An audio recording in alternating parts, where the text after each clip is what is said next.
Bienvenue à cette formation axée sur le plan thérapeutique infirmier de CrystalNet, aussi appelé PTI.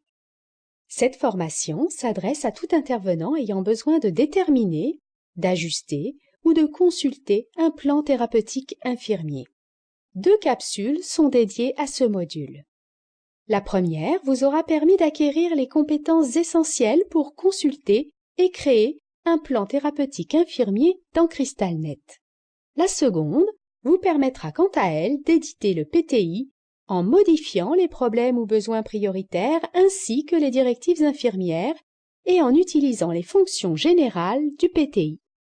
Dans cette deuxième capsule, vous apprendrez donc à modifier les problèmes ou besoins prioritaires ainsi que les directives infirmières afin de mettre à jour le profil clinique évolutif de l'usager, à déclarer une erreur de saisie dans le but d'assurer la rigueur du suivi clinique, et à utiliser les différentes fonctionnalités d'action du PTI tout au long du suivi clinique.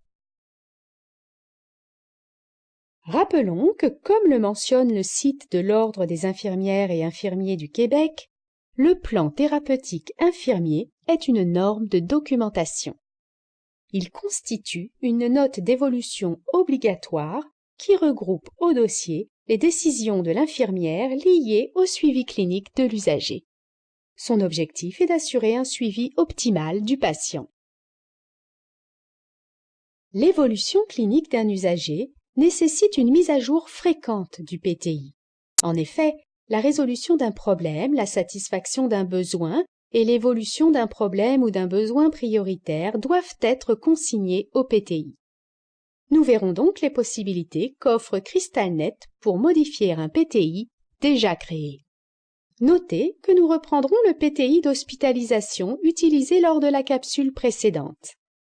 Pour résoudre ou satisfaire un problème ou un besoin prioritaire, cliquez sur le menu à droite du constat à modifier. Dans le cadre de notre exemple, cliquez à droite du problème intitulé « Risque de déshydratation », puis sélectionnez l'option « Résoudre, satisfaire » du menu contextuel.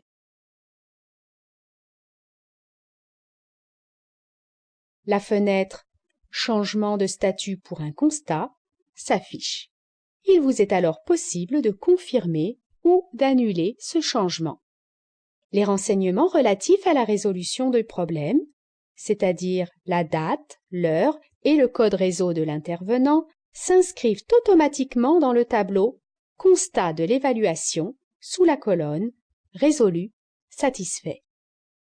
Lorsqu'un problème ou un besoin est affiché comme « résolu » ou « satisfait », toutes les directives infirmières actives liées sont également considérées comme « cessées ».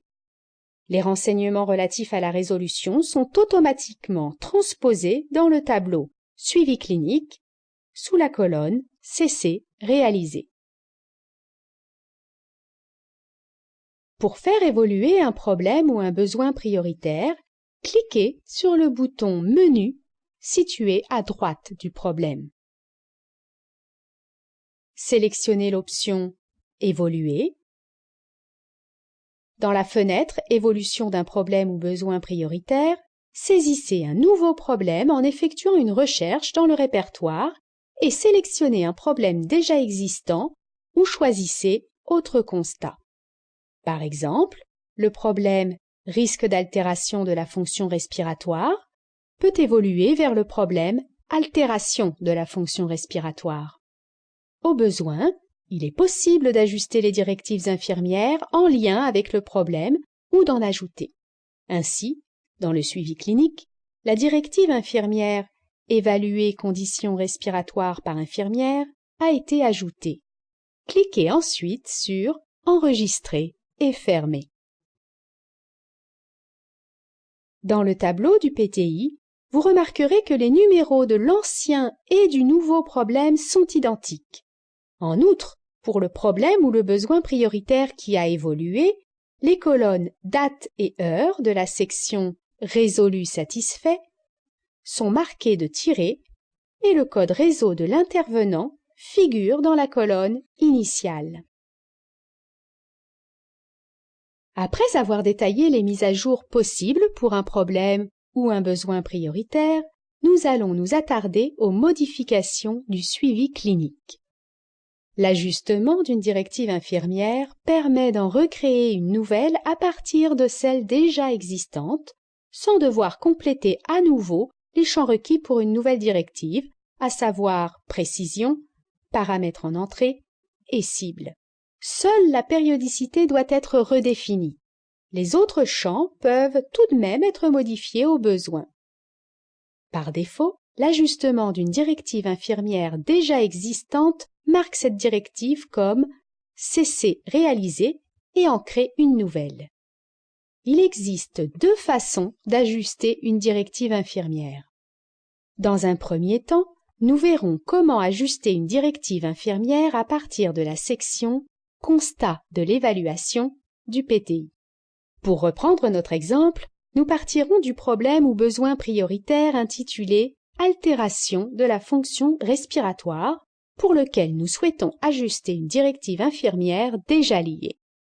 Pour cela, cliquez tout d'abord sur l'icône « Ajouter un suivi clinique » située à droite du libellé du besoin prioritaire. Dans la fenêtre qui s'affiche, cliquez sur l'icône « Ajuster la directive » située à droite de la directive infirmière « Évaluer conditions respiratoires par infirmière ». Dans la nouvelle fenêtre de paramètres qui s'affiche, vous pouvez procéder aux ajustements souhaités. Il est obligatoire de saisir à nouveau une périodicité valide. Cliquez ensuite sur « Appliquer » pour revenir à la fenêtre « Ajouter des directives infirmières ». Vous remarquez que les icônes situées à droite de la directive que vous venez d'ajuster sont maintenant grisées et que la nouvelle directive est ajoutée dans la fenêtre. Notez que vous pouvez encore, au besoin, supprimer cette nouvelle directive en cliquant sur l'icône de la poubelle située à droite de l'intitulé. Cliquez sur « Enregistrer et fermer » pour valider l'ajustement. De retour au tableau du PTI, vous constatez que la nouvelle directive s'affiche. L'ancienne directive, elle, est désormais inactive. La date et l'heure de cessation sont inscrites dans la section « Cesser réalisé », de même que le code réseau de l'intervenant. Dans un second temps, nous allons voir comment ajuster une directive infirmière à partir de la section « Suivi clinique » du PTI. Reprenons le problème ou besoin prioritaire intitulé « Risque d'altération de la fonction respiratoire ». Pour ajuster une directive infirmière déjà liée à ce problème, cliquez sur l'icône du menu à droite de la directive infirmière « Enseigner exercice respiratoire » puis sur « Ajuster ».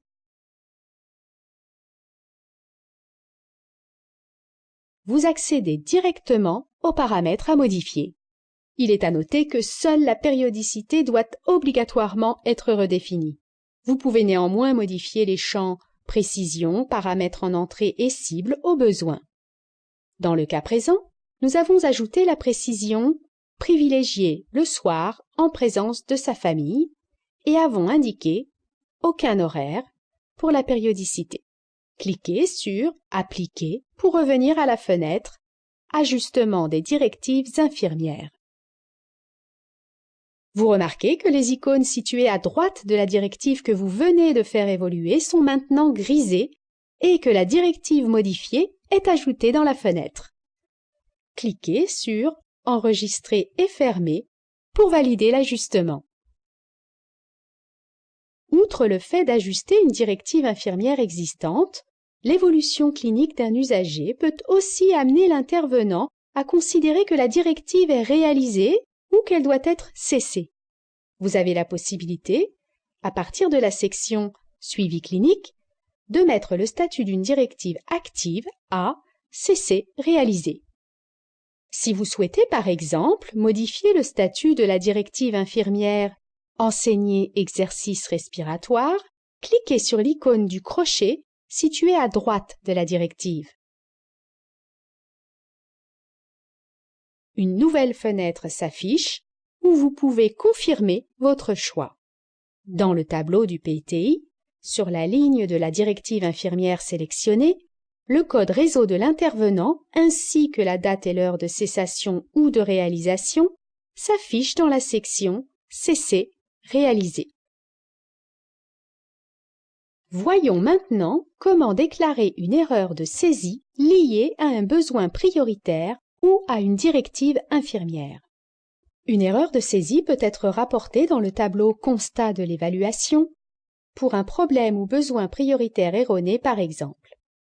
Cliquez sur l'icône du menu contextuel situé à droite du constat « Risque de déshydratation ». Sélectionnez ensuite l'option « Erreur de saisie ». Dans la fenêtre qui s'affiche, précisez la raison de l'erreur de saisie en sélectionnant une raison parmi celles proposées. Notez que vous avez la possibilité d'inscrire manuellement une raison qui ne serait pas dans la liste. Enregistrez les modifications en cliquant sur « Enregistrer » et « Fermer ». Les renseignements relatifs à l'erreur de saisie s'inscrivent automatiquement dans le tableau « Constat de l'évaluation ». Le libellé d'un problème ou besoin qui comporte une erreur de saisie est rayé. La mention « Erreur » ainsi que le code réseau de l'intervenant sont inscrits dans la colonne « Résolu, satisfait ». Vous pouvez constater que la directive infirmière active « Offrir de l'eau à chaque visite à la chambre » liée au problème « Risque de déshydratation » est également rayée et la mention « Erreur » s'affiche. Si une directive liée au problème était déjà considérée comme cessée ou réalisée, son statut ne change pas. Il est aussi possible de rapporter une erreur de saisie par l'intermédiaire de la section « Suivi clinique » si une directive infirmière est erronée. Les étapes pour y parvenir sont similaires à celles présentées précédemment pour un problème ou besoin prioritaire. Le suivi clinique évolutif d'un usager peut nécessiter de nombreuses modifications du plan thérapeutique infirmier. Il devient alors difficile de discerner non seulement les problèmes ou besoins prioritaires encore actifs, mais aussi les directives infirmières qui y sont liées.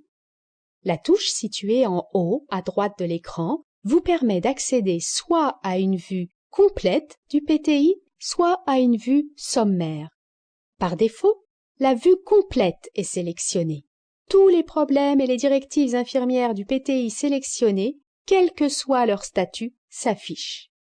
Si vous cliquez sur le mode d'affichage « Vue complète », vous accéderez à la vue sommaire du PTI. La vue sommaire affiche uniquement les directives infirmières et les problèmes actifs. Les directives et problèmes suivants sont alors exclus. Les problèmes ou besoins résolus satisfaits, les problèmes ou besoins en erreur de saisie, les problèmes ou besoins évolués, les directives infirmières cessées réalisées, les directives infirmières en erreur de saisie et les directives infirmières ajustées. Les actions possibles dans le menu contextuel d'un plan thérapeutique infirmier diffèrent selon le type de PTI sélectionné. C'est pourquoi nous allons présenter ce menu contextuel en fonction des 3 PTI existants.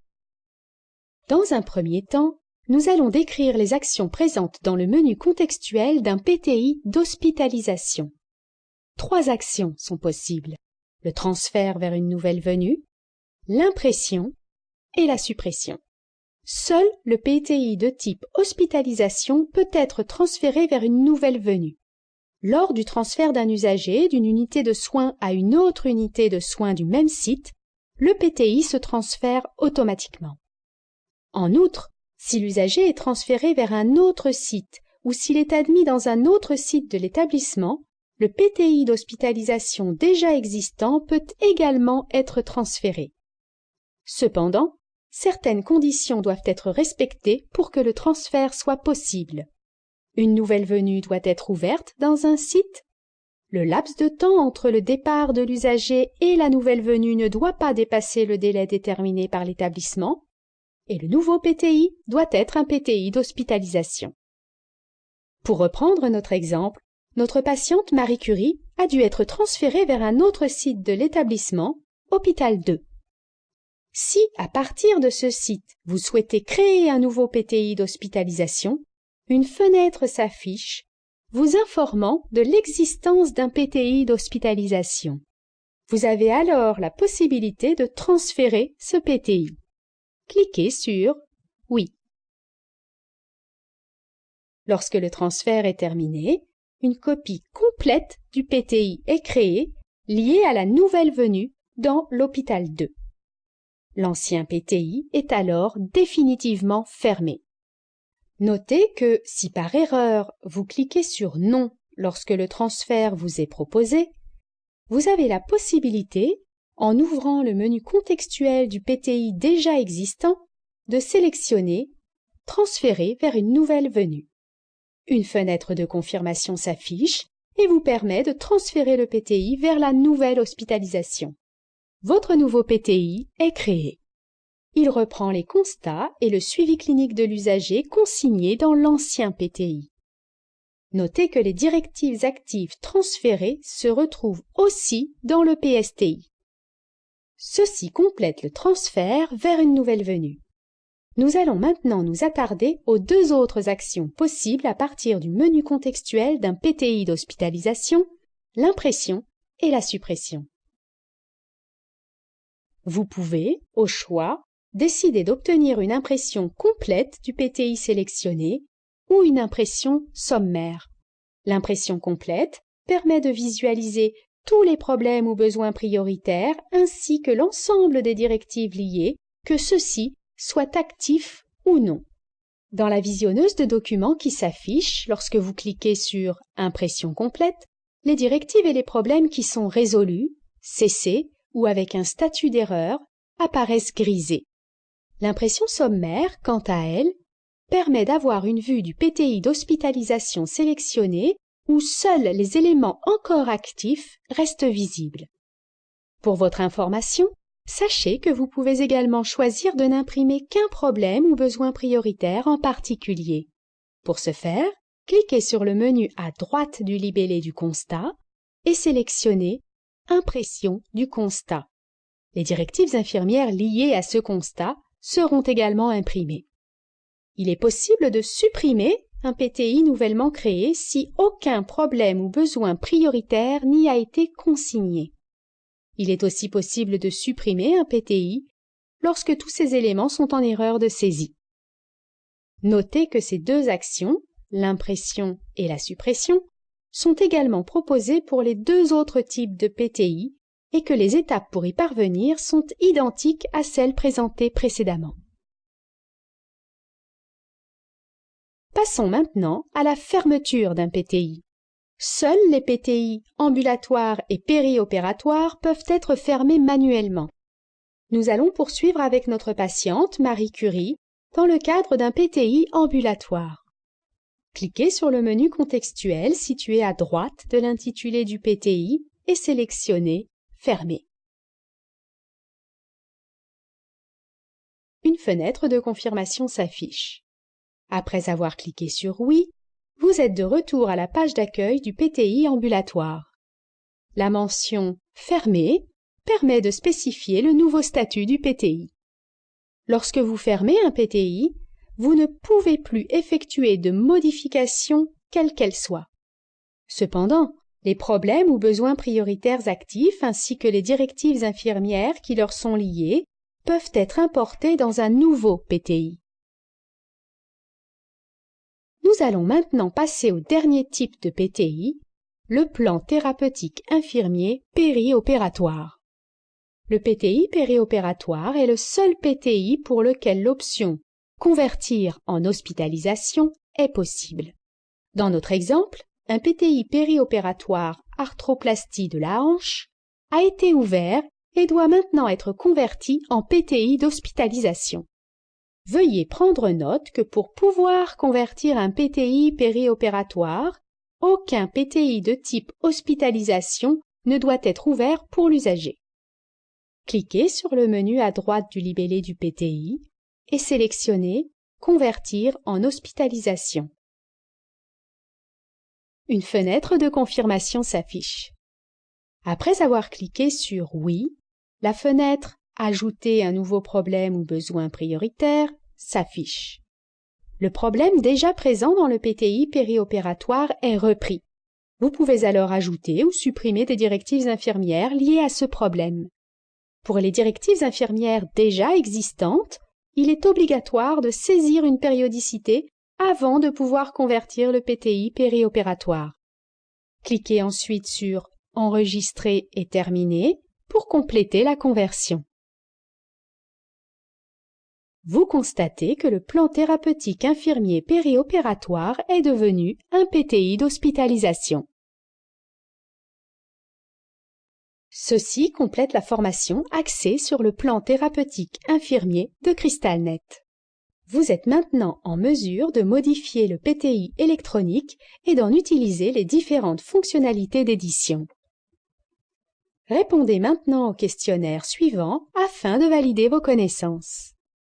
Avant de débuter, vous pouvez consulter de nouveau certaines notions en cliquant sur la section désirée dans la table des matières.